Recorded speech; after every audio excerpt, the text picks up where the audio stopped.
আবার ঢাকা খুলে একটু নেড়ে চেড়ে দিচ্ছে, আবার একটু জল লাগবে। জলটা একটু কম হয়েছিল, তাই একটু জল লাগবে, কারণ চালটা একটু তো সেদ্ধ হতে সময় নেবে।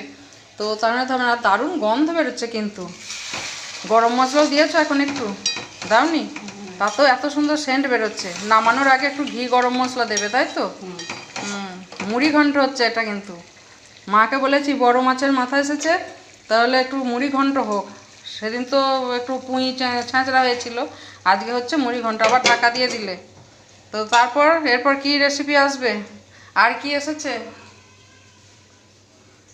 আর হয়েছে আলু পটলের তরকারি আজকে। আর কি আছে? আর কিছু নেই। আর কিছু নেই।